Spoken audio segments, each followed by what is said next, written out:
Olá, essa é a série O Caminho e eu quero lhe dizer que é um privilégio ter você aqui conosco para mais um momento de estudos da Bíblia.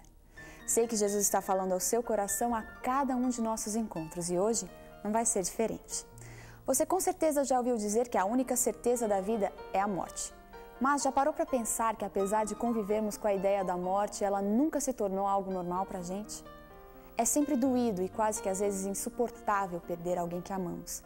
E quando isso acontece, buscamos explicações que nos deem esperança de que a vida não tem um fim. O que a Bíblia tem a dizer sobre a morte? Como Jesus lidou com essa questão? Será que todos nós morreremos? Nosso tema de estudos de hoje é o caminho para a vida. Senhor Deus amado, mais uma vez aqui dentro da sua casa invocamos a sua presença não só aqui, mas no nosso coração também. Chegamos aqui, Senhor, trazidos pelo seu poder, de alguma maneira especial. O que interessa é que aqui podemos ouvir a sua voz. Queremos ouvi-la, Senhor. Que nada possa nos impedir, nem as condições ao lado, nem eu como pessoa, Senhor, mas que possamos cada um de nós ter um encontro pessoal com o Senhor. O que fazer, Senhor, quando o Senhor nos apresenta as suas verdades e a sua palavra? Quando às vezes temos vontade de segui-la e de fazer o que ela nos diz, mas não conseguimos. Só podemos recorrer ao seu poder. Toma-nos, Senhor, não deixe que nada nos atrapalhe, em nome de Jesus, amém. Boa noite a todos. Que bom que você está aqui mais uma vez, para nós podermos recomeçar. Hoje está muita chuva aqui, não está? Começou a chover de tardezinha e aqui está chovendo bastante. Eu pensei, hoje vai estar vazio, não vai ter jeito, não é? Mas que bom que você veio, viu? O Senhor tem me dado muitas bênçãos nesses dias, eu tenho dito isso a vocês, não é? Ele tem falado comigo de uma maneira muito, muito especial. E eu tenho sentido o poder dele na minha vida durante todos esses dias que nós estamos aqui. Hoje é a nossa lição de número 9.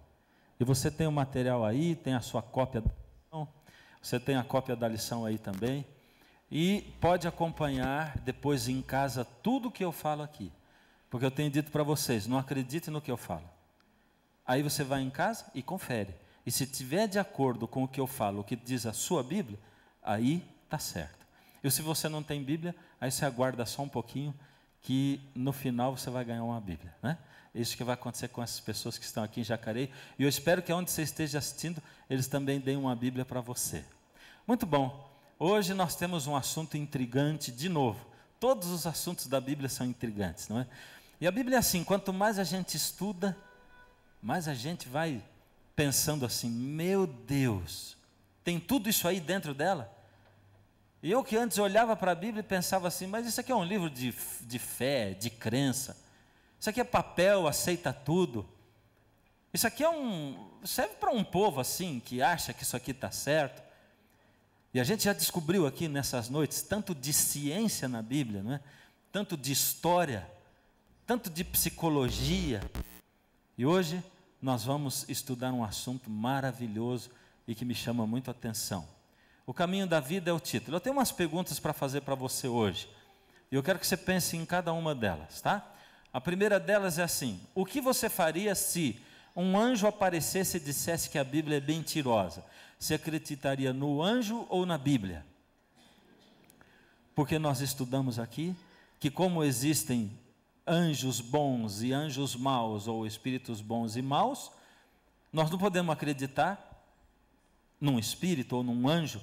Nós temos que acreditar na palavra de Deus. E se existe Deus mesmo, e nós acreditamos em Deus, nós que estamos aqui, e Ele é tão poderoso para criar todo esse mundo, como nós vimos nas evidências científicas que nós já estudamos até agora, e como nós temos notado, ao Ele tocar o meu e o seu coração, aqui nesse lugar, cada noite, então Ele é capaz de manter um livro um livro que Ele inspirou, até hoje, do mesmo jeito quando foi escrito. E também nós mostramos outras evidências científicas e arqueológicas de que a Bíblia é a mesma de que quando foi escrita. Ou seja, está tudo embasado, não é? Então quer dizer, se aparece um anjo e diz para você, olha, Deus está dizendo, se atira dessa janela, porque é a vontade de Deus. Deus está dizendo, se casa com aquela pessoa. Você pode acreditar nisso? Você vai acreditar naquilo que você vê, ou você vai acreditar na palavra escrita? E eu digo para você, eu vou acreditar na palavra escrita, e no que Deus deixou para mim, e na coerência e na sabedoria dela. A outra pergunta, o que você faria se descobrisse que o seu cônjuge trai você? O que você faria? Bom, tem gente que abandonaria o marido, tem gente que daria mais uma chance, tem gente que tentaria confiar, mas o fato é inegável, você ficaria muito triste, você se sentiria traído, o seu mundo ia desabar, tanto se fosse o marido como a esposa. O que você faria se descobrisse que não é filho dos seus pais? E para um dos programas está escrito que a gente gravou, nós fizemos uma entrevista com aquele rapaz, o Pedrinho. Você já ouviu falar no Pedrinho? Que há alguns anos atrás descobriu que a mãe dele, ele tinha 18 anos, descobriu que a mãe dele não era mãe dele coisa nenhuma, e que ela o tinha roubado na maternidade, e criado como se fosse filho, e depois descobriu que a irmã dele também não era irmã dele, e nem filha da mãe dele, que tinha sido outra roubada na maternidade, e o Pedrinho foi atrás dos seus pais, e olha o que ele fez, descobriu quem eram os pais, foi atrás, e eles convivem, e nós entrevistamos a mãe verdadeira do Pedrinho, e a gente fez um programa chamado assim, está escrito, o dia em que você foi sequestrado, e a gente comparou a história do Pedrinho com a sua história e a minha, a história da humanidade, quando nós fomos sequestrados do Pai, pelo inimigo das almas, Satanás, que nos levou com ele, e que hoje impera nesse mundo. E pode ser que você nem acredite nisso, mas você não tem como negar que existem poderes ruins, maus e poderes bons nesse mundo. Ou seja, até nisso a Bíblia é coerente, até mesmo com aquilo que você acredita, quem sabe se você não acredita na palavra de Deus. Mas o que você faria se de repente o seu mundo desabasse e você diz assim, espera aí, a minha mãe não é minha mãe, pelo contrário, minha mãe é uma ladra porque ela me roubou, e agora o que acontece comigo? Não, meu pai e minha mãe são aqueles, e você começa a pensar, meu Deus, que devem ter sofrido os meus pais, porque eles me planejaram, me amaram antes de eu nascer, e quando eu nasci fui sequestrado, e eles nunca mais me viram, e se fosse eu no lugar deles? E o Pedrinho foi lá. Ou seja, a verdade é, na maioria das vezes, chocante. É isso. E a grande diferença que existe entre as pessoas é a maneira como elas reagem à verdade. Quando você encontra uma verdade na sua vida, o que você faz? Você vai para se encontrar com ela e se adapta a ela, ou você diz assim, não, essa verdade é verdade demais para mim, eu preciso de uma mentirinha para eu poder viver, não consigo conviver com a verdade, isso é muito verdade. Eu contei para vocês de uma senhora, né, amiga nossa, que ela não gosta de ir ao médico, porque quando ela vai ao médico, e estava cheio de problemas na vida, e de repente os filhos insistiram e levaram, e ela trouxe um monte de exame dizendo que ela estava muito mal de saúde, e ela voltou dizendo, está vendo por que eu não gosto de ir para o médico? Antes de eu não tinha nada, agora o que me inventou esse monte de doença aqui? E muitos de nós somos assim, preferimos viver enganados, né? E quando a gente se encontra com a verdade, diz assim, o que é isso? Imagina. E a Bíblia conta muitas histórias de pessoas diferentes que se encontraram com Jesus, e cada uma teve uma reação diferente quando se encontrava com a verdade. E Jesus, quando se encontrou com o jovem rico e falou com ele, a palavra de Deus diz que Jesus, olhando para ele, o amou, e logo em seguida, a amar, Jesus disse a ele a verdade. E eu citei isso aqui outro dia também, não é?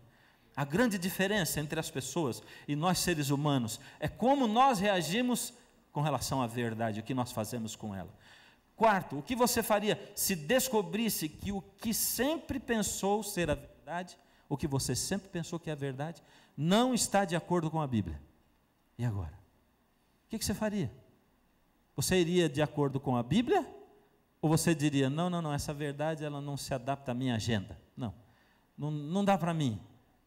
E aí está a grande diferença entre as pessoas. Tem algumas perguntas importantes para fazer para você e que estão relacionadas com o que talvez você creia, estão relacionadas também ao que o último estudo, aos dois últimos estudos. Veja aqui. Primeira pergunta, o que Jesus volta, é o que diz o último estudo e penúltimo, Jesus volta e ressuscita os salvos para levar para onde? Jesus volta hoje. tem um monte de gente que morreu entregando a vida a Jesus. Ele os ressuscita para levar para o céu. Tem um monte de gente viva também, transformada, e ele leva todo mundo para o céu. Onde estava o espírito desses que ressuscitaram antes de Jesus voltar e ressuscitar e levar para o céu? Vamos supor que Jesus volta amanhã, e chega amanhã, os nossos parentes queridos ressuscitam. Onde estava o espírito deles, ou a alma deles, antes de Jesus voltar? Lembra que eu fiz essa pergunta para você ontem? 2. Os injustos, segundo os estudos anteriores, ficaram mortos na terra durante aqueles 1000 anos, até ressuscitarem, lembra? Todos ficaram mortos na terra, até ressuscitarem. Aonde o espírito deles ficou enquanto isso? Porque a Bíblia diz que todos os justos estarão no céu por 1000 anos, todos os injustos mortos na terra, e Satanás numa terra desolada. Se os justos vão estar lá 1000 anos, e os injustos na terra 1000 anos, o espírito deles, ou a alma, vai estar aonde durante esse tempo? E eu fiz essa pergunta para você, e disse que a gente ia responder hoje. A Bíblia conta que Jesus ressuscitou a Lázaro. Lembra de Lázaro? Lázaro era amigo de Jesus, ele e as suas 2 irmãs. Jesus ressuscitou Lázaro, fazia 4 dias que ele estava morto. Aonde estava o espírito de Lázaro durante os 4 dias que ele ficou morto? Aonde estava? Ou a alma de Lázaro durante os 4 dias em que ele permaneceu morto? E eu quero te levar a pensar mais alguma coisa. Imagine só, Lázaro morreu, Jesus, a Bíblia diz que Jesus demorou para ressuscitá-lo, e quando Jesus chegou, antes de ir, Jesus disse para os discípulos: o Lázaro está dormindo, nós vamos ver esse texto daqui a pouco, mas eu vou acordar ali. Eles pensaram que estava falando de dormir mesmo, mas Jesus estava falando da morte, e a Bíblia diz exatamente isso. Os discípulos pensaram que ele falava a respeito do sono, mas Jesus falava a respeito do sono da morte. É isso, Jesus chama a morte de sono. Agora você imagina, Jesus chega para ressuscitar Lázaro, faz 4 dias que ele está morto. Agora, se você pensa que quando a pessoa morre vai para o céu, o Lázaro devia estar, segundo o que você pensa, no céu. Se você pensa que a pessoa deve estar numa outra esfera espiritual, o Lázaro devia estar nessa esfera espiritual. Agora imagina, depois de 4 dias, Jesus chega, o Lázaro já está lá no céu, ou já está num outro lugar bem melhor, porque ele era amigo de Jesus, era uma boa pessoa, já tinha passado, como dizem por aí, dessa para melhor. E Jesus chega lá e diz assim: Lázaro, sai daí de onde você está, meu filho. Eu sei que aí está bom, você já está bem melhor, está no céu, está num lugar melhor, mas vai ter que voltar a essa terra, onde aqui tem um monte de problema, tem dores, tem morte, tem aflição. Volta para cá, Lázaro. E eu vou dizer para você, se eu fosse o Lázaro, eu ia ficar bem chateado com Jesus. Porque se eu estava num lugar melhor, por que voltar para esse lugar aqui? Há 4 dias. São perguntas para a gente pensar. Porque tudo isso aí tem que estar de acordo com o que a Bíblia fala. Mas isso me faz pensar e refletir e questionar qual será a verdade, o que Deus diz. Vamos ver o que é a morte. Primeiro, nós procuramos no dicionário Aurélio. E o Aurélio diz o seguinte: morte, entre outras coisas, ausência total de vida. Isso é morte, para o dicionário Aurélio. Deixar de existir. E a outra é perecer. E perecer é sinônimo de morrer, não é? Morre é morrer. Pronto. Morte é morrer. Gênesis 2,7. Vamos ver, para a gente entender o que acontece com o homem quando ele morre, vamos entender como Deus fez o homem. E você lembra que nós lemos no começo, quem sabe no nosso primeiro ou segundo estudos: formou o Senhor Deus o homem do pó da terra, e soprou nas suas narinas o fôlego de vida, e o homem passou a ser alma vivente. Olha só, tem alguns elementos aqui, e a gente fez uma continha de matemática. Veja só, antes eu quero discutir com vocês o que é alma. O que a Bíblia diz que é alma? Porque ali no texto anterior diz assim: Deus formou o homem do pó da terra, soprou o fôlego de vida, e ele passou a ser alma vivente. Alma. O que é alma de acordo com a Bíblia? Gênesis 46, 27. Pensa você, o que você acha que é alma? Alma, para você. Não precisa responder em voz alta não, só pensa. Pensou? Agora vamos ver o que a Bíblia diz sobre alma. Está ali, Gênesis 46, 27 está falando assim, está descrevendo uma história. E os filhos de José, que foi governador do Egito, que lhe nasceram no Egito, eram 2. Todas as pessoas da casa de Jacó, e Jacó era o pai de José, que vieram para o Egito, foram 70 almas. Você viu que aqui usou sinônimo de almas para quê? Pessoas. Todas as pessoas foram 70 almas. Você já ouviu falar em alguma igreja evangélica? Olha, teve um batismo bonito e se batizaram 15 almas. Já ouviu falar? É porque a Bíblia começa a usar alma como sinônimo de pessoas. Por que será? Tem mais esse texto, Ezequiel 18:4. Tem vários, mas a gente só põe algum. Eis que todas as almas são minhas. Como o é a alma do Pai, assim também a alma do Filho é minha. A alma que pecar, essa morrerá. Ué, a alma então morre? Ou a alma é eterna? Quando a pessoa morre, a alma dela continua viva ou a alma morre? O que diz a Bíblia? A pessoa que pecar, a alma que pecar, essa morrerá. Está começando a complicar? O objetivo no começo é complicar mesmo. Mas vamos lá. Vamos voltar ao texto. E formou o Senhor Deus o homem do pó da terra. Olha, aqui diz muita coisa, mais coisa de ciência para você, um pouquinho só hoje. Olha o que diz aqui. Não é por acaso que 70% do corpo humano é feito de quê? De água. Quanto por cento do planeta Terra é água?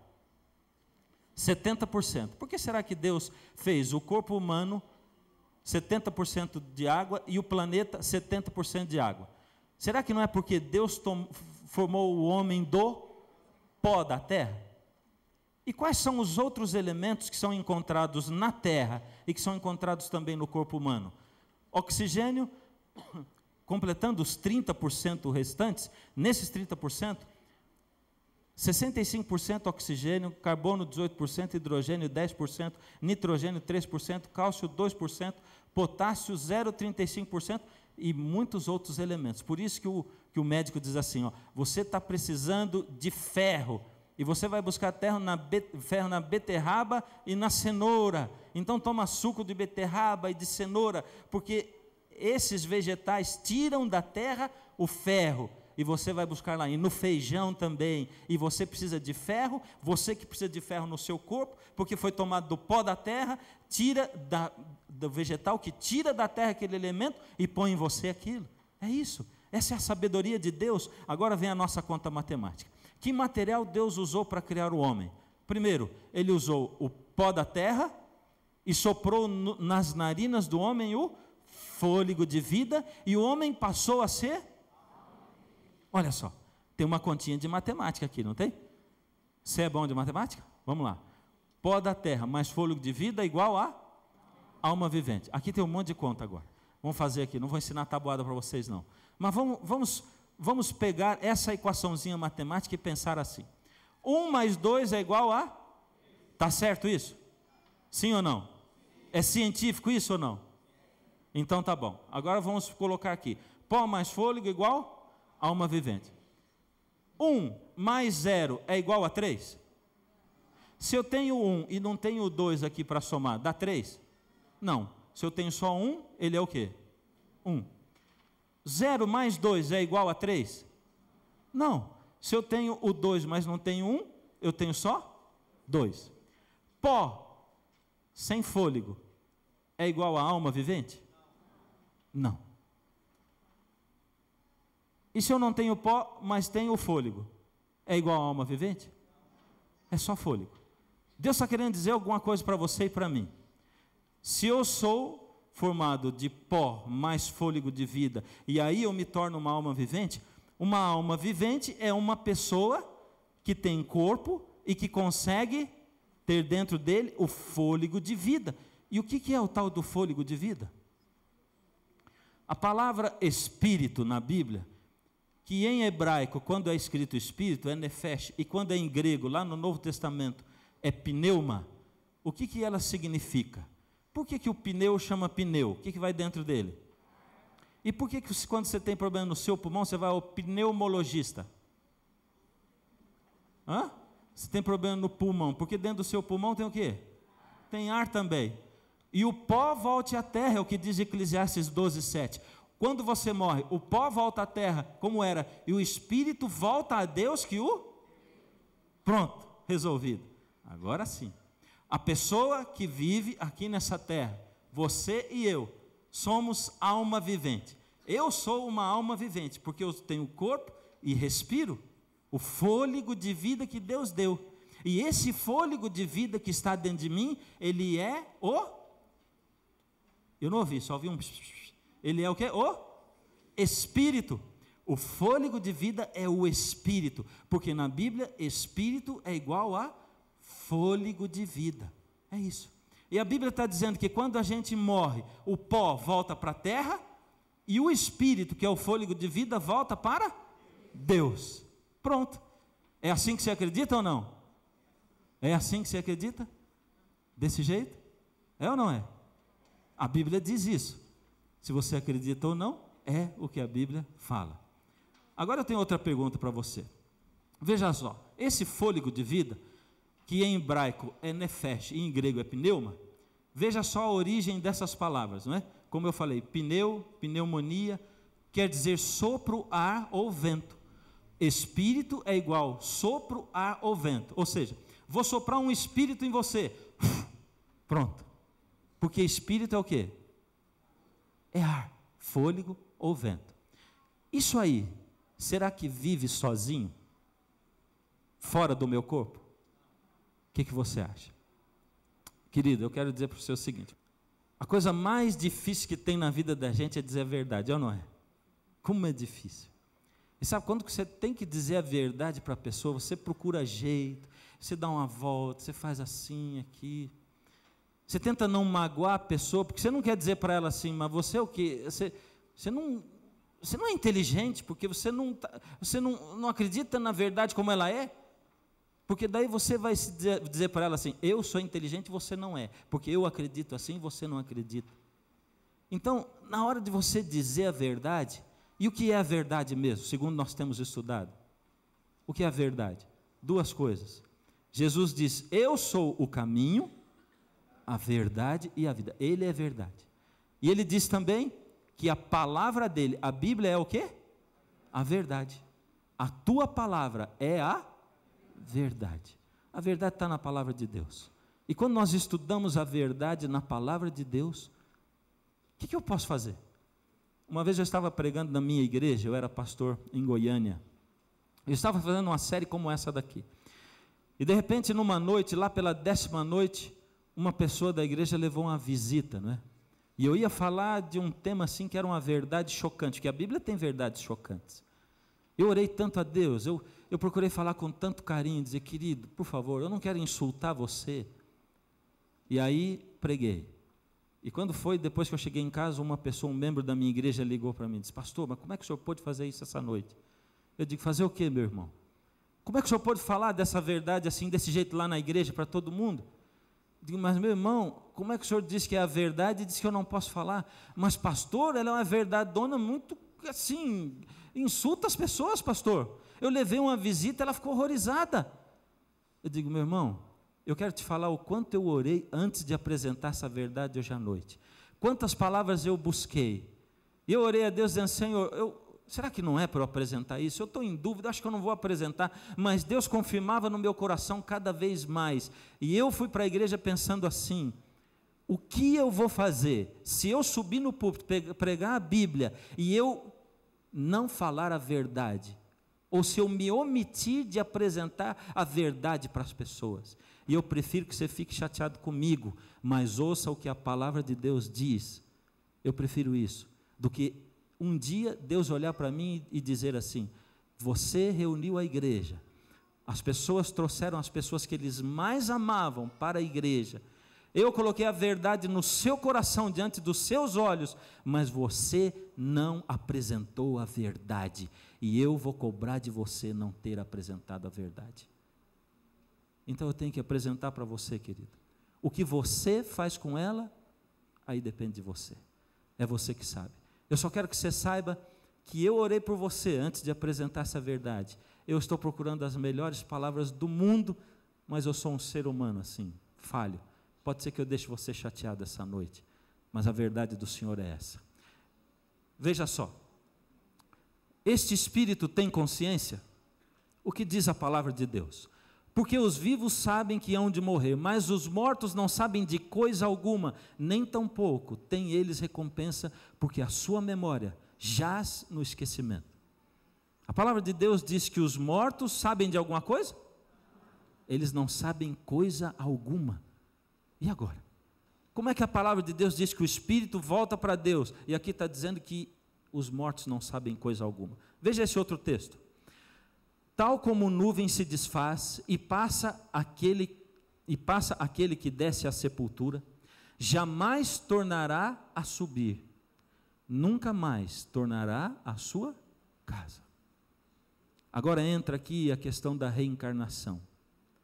E ele está dizendo aqui que do mesmo jeito que passa uma nuvem, a pessoa jamais tornará a sua casa. E o outro texto diz que os mortos não sabem de nada.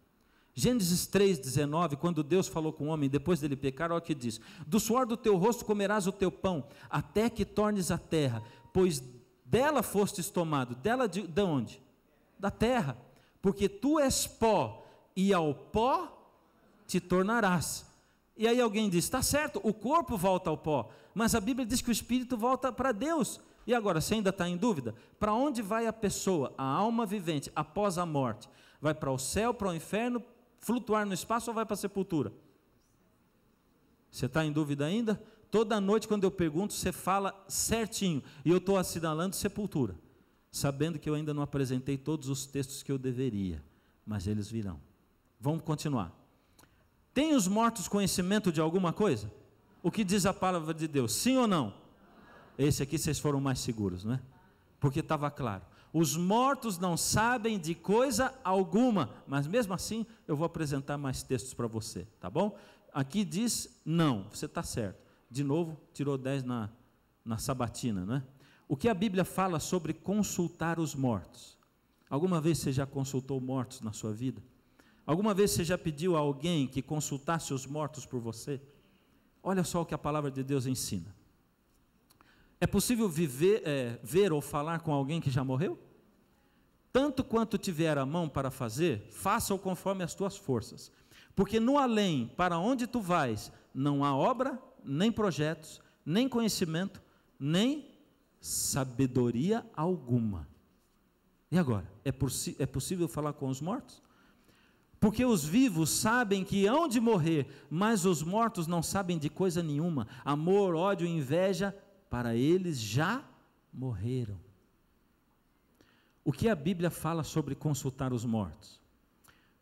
Deuteronômio 18:10, é Deus falando com o seu povo e dando algumas informações e dizendo, olha, eu vou dizer para vocês o que é bom vocês fazerem e não fazerem. E ele diz assim, não se achará entre ti quem faça passar pelo fogo o seu filho ou filha, nem adivinhador, nem prognosticador, nem agoureiro, nem feiticeiro, não deixa a gente entrar no meio de você aí, influenciar a sua cabeça, nenhum desses, nem encantador, que mais? Nem necromante, nem mágico, nem quem consulte os mortos, pois todo aquele que faz tal coisa é abominável ao Senhor Deus, e Deus o lançará fora do seu povo. Você acha que pode ser mais claro do que isso? A palavra de Deus está dizendo, não deixe passar no meio de você quem consulte os mortos. O que nós devemos fazer é consultar a lei e os ensinamentos de Deus, é o que diz Isaías 8, 19 e 20. O que os médios dizem não tem nenhum valor. E eu quero de novo pedir desculpa para você, se você é médium, ou se você consulta médiums, ou se você acredita que esse espírito, esse fôlego de vida que sai e que volta para Deus, segundo diz a Bíblia, que ele tem vida e consciência. E se você consulta médiums, ou se você, quem sabe, é um médium, mas a palavra de Deus está dizendo, não se ache no meio do seu povo, porque o que o médium diz não tem valor. Por que será que a palavra de Deus diz isso? Por que será que ela é tão enfática? Por causa disso. Quem unicamente possui a imortalidade? Aquele que possui, ele só, a imortalidade e habita em luz inacessível, a quem nenhum dos homens tem visto, nem pode ver, ao qual seja a honra, o poder, sempre eterno. Amém. Só quem possui a imortalidade? Só quem? Só Deus. Deus o Pai, Deus o Filho e Deus o Espírito Santo. Agora veja só, como é que Eclesiastes diz que o Espírito volta para Deus que o deu? É simples. Se eu trouxer aqui para você um saxofone e dizer assim, saxofone, toque uma música para nós, ele vai tocar? Agora, se eu colocar na minha boca o saxofone e soprar, eu posso tocar. Se eu souber, eu não sei, mas se eu souber, eu posso tocar. Porque eu vou usar o meu nefesh, o meu espírito, o meu ar, pneuma, o meu fôlego, e vou soprar, e o meu ar vai passar através do instrumento, e ele vai produzir som. O instrumento é o pó, e a respiração é o fôlego de Deus. Quando Deus soprou o fôlego de vida, o ser humano passou a ser alma vivente. Enquanto nós temos o poder de respirar, Deus criou Adão do pó da terra, soprou no seu nariz, e Adão começou a mexer o diafragma, e o oxigênio começou a entrar dentro dele. Deus criou a terra e preparou a terra para que Adão pudesse respirar, e ele colocou oxigênio aqui no planeta, para que nós pudéssemos encher o nosso pulmão, e Deus colocou a capacidade de respirar. No momento em que eu paro de respirar, que eu paro de soprar no saxofone, existe espírito, existe som naquele saxofone? Não, porque o fôlego, a capacidade de respirar está em quem? Em mim. E é por isso que a palavra de Deus diz que quando a pessoa morre, o pó volta para a terra, mas o espírito volta para Deus que o deu. A capacidade, o dom de respirar, a habilidade de respirar, a pessoa perde. Isso volta para Deus, porque Deus é que é o dono disso. Se você quer entender um pouquinho melhor, imagine uma lâmpada. Lâmpada é luz, sim ou não? Mas ela pode ser, se ela tiver dentro dela o quê? Energia elétrica. Então você liga a lâmpada ali no bocal. Aí você tem um interruptor. Aliás, o nome dele é interruptor porque ele está interrompendo o quê? A energia. Quando você liga, ele deixa passar para a lâmpada, que é só um objeto, ele deixa passar para ela o quê? A energia. E aí a energia, junto com a lâmpada, se torna luz. No momento que você interrompe a energia, a lâmpada tem energia? Ela é só lâmpada, não é mais luz. Mas e a energia está onde? Onde é que está? Na hidrelétrica, ou na fonte de energia, porque é dela aquela energia. Ela não passa para lá, ela permaneceu lá. É isso. Deus está dizendo, o Espírito não sabe de coisa nenhuma.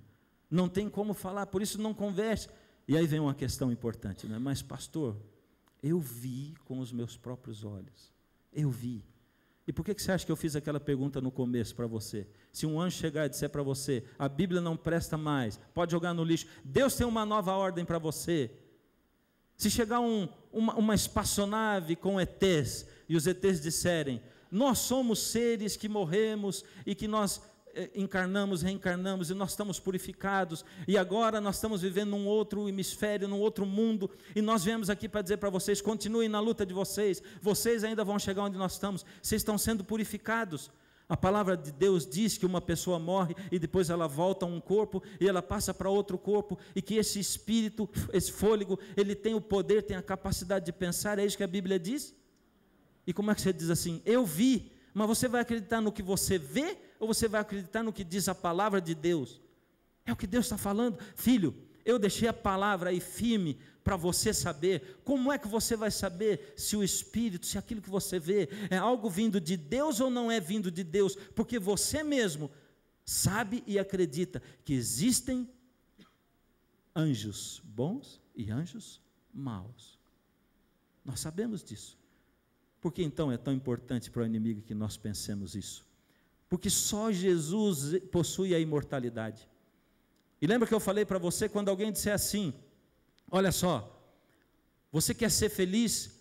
Lê um livro de autoajuda. Você lembra que eu falei para você, não é? Autoajuda.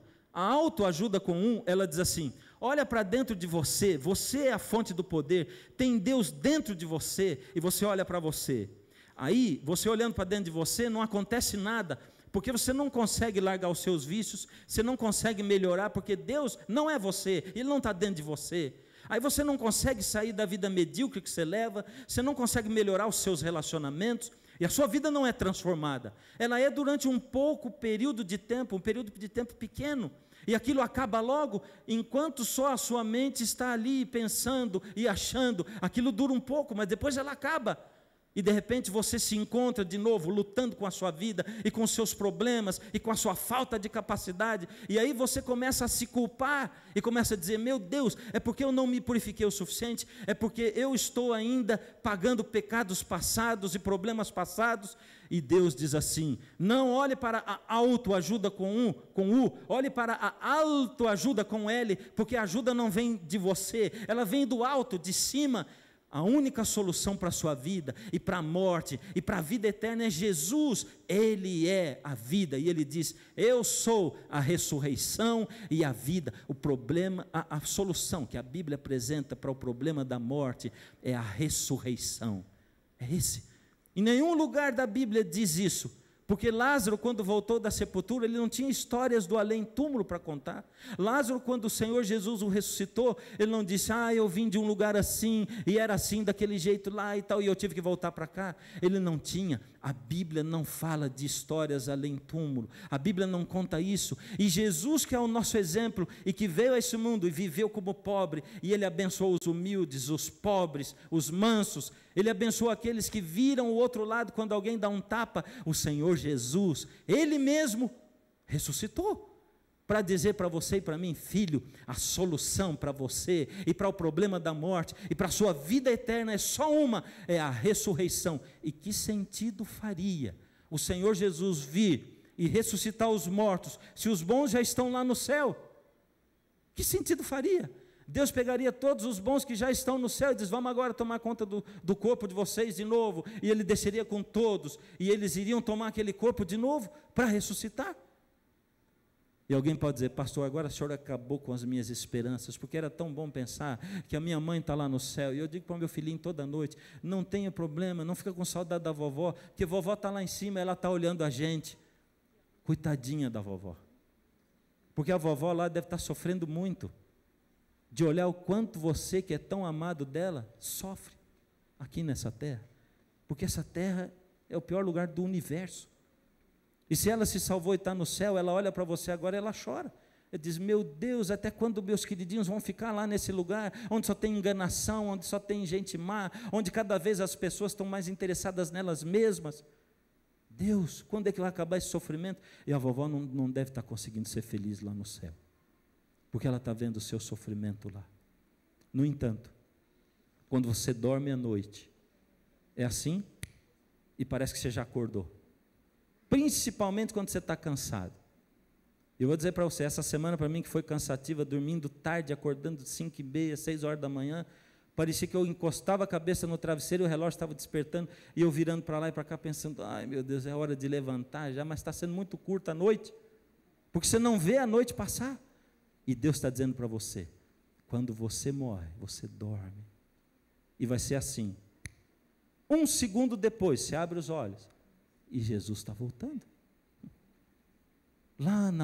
Lá onde, no mundo dos mortos, ou na sepultura, ninguém sabe nada, ninguém conhece nada, o conhecimento já passou, está todo mundo descansando. Quem morreu? Quem sabe o seu querido morreu no leito do hospital, e quando ele abrir os olhos e olhar para os lados, pensando em procurar o companheiro do hospital, ou você que estava lá, ele vai ver Jesus voltando. Se ele caiu de um lugar, de um prédio, se ele sofreu um acidente, de repente vai abrir os olhos e vai ver o Senhor Jesus voltando. Essa verdade pode ser muito chocante, porque ela vai contra aquilo que a maioria de nós pensamos. Existem muitos outros textos e muitas outras dúvidas para você esclarecer, com certeza. Mas elas vão ser esclarecidas agora, à medida em que nós vamos caminhando. Deixa o Senhor Jesus tomar conta de você. Por que é tão importante assim resolver o problema da morte? Porque o Senhor Jesus diz: ninguém vem ao Pai senão. E se eu acho que quando eu morro, alguma coisa em mim continua vivendo, para que eu preciso de Jesus? Se eu já tenho vida em mim? Para quê? Para que eu preciso de um Salvador? Por isso, muitas e muitas pessoas que acreditam na vida depois da morte, não dão bola para Jesus. E colocam Jesus só como mais um dos grandes mestres que existiram nesse mundo. Mas nós sabemos que Jesus é Deus e que Ele nos planejou antes. E pode ser até que alguém queira dizer, mas Jesus foi um bom mestre, Buda e tal, e outro, e Maomé e Gandhi. Jesus não deixa espaço para outros. Ele diz, eu sou o caminho, a verdade e a vida, ninguém vem ao Pai senão por mim. Nessa noite, querido, eu quero orar por você como nunca orei nesses dias todos. E quem sabe você vai sair daqui incomodado, ao invés de sair assim com o coração brando e suave. Mas quem sabe você também vai sair pensando, puxa, é assim então? Eu quero convidar você a olhar a sua lição em casa como você nunca olhou. E se você tiver dúvida ainda, traz para mim por escrito. O Senhor Deus tem um projeto na sua vida. Não é por acaso que você veio aqui, não. O Senhor Deus trouxe você aqui porque Ele quer renovar você. E talvez você conheça algum amigo seu que trouxe você e tal. Você olha para ele e fala, puxa, como é que essa pessoa consegue viver assim? Como é que ela consegue ter esse tipo de relacionamento com a família? Como é que consegue ter essa família assim? Eu vou dizer para você como é que essas pessoas conseguem viver assim. É porque a gente nunca tem que adequar a verdade ao nosso estilo de vida, mas ao nosso estilo de vida à verdade. Essa é a receita. E aí Deus diz assim, entrega o teu caminho ao Senhor, confia nele e o mais Ele fará. Deus quer dar para você a oportunidade, Ele quer. Deus quer ressuscitar os seus queridos, Deus quer dar para você a vida eterna, Ele quer tomar nas mãos dEle a sua vida, mas você tem que querer, tem que deixar, tem que permitir. Senhor Deus, estamos aqui colocando a nossa vida nas suas mãos, Senhor. Às vezes o Senhor vem com uma verdade assim tão chocante, ela nos chacoalha, Senhor, ficamos sem saber até para onde olhar direito, o que fazer ou o que pensar. Se ela é verdade mesmo, Senhor, que o Senhor toque o coração de cada pessoa que está aqui e que amadureça esse coração para aceitar ao Senhor. Alguns aqui, Senhor, já abriram o seu coração, Senhor, e já disseram, Senhor, se está na sua palavra, eu aceito como verdade. Amadurece no Senhor. À medida em que olhamos para o Senhor e para a sua palavra, toma-nos nas suas mãos ao sairmos daqui, em nome de Jesus, amém. Se você deseja estudar a Bíblia conosco e gostaria de ter aí na sua casa o curso Ouvindo a Voz de Deus para acompanhar os nossos estudos, escreva para a gente. O endereço é escolabiblica@novotempo.org.br ou Caixa Postal 7, CEP 123000970, Jacareí, São Paulo. Nós vamos lhe enviar essa série de estudos totalmente de graça. Na próxima semana, o nosso tema está imperdível e nós vamos estar esperando por você.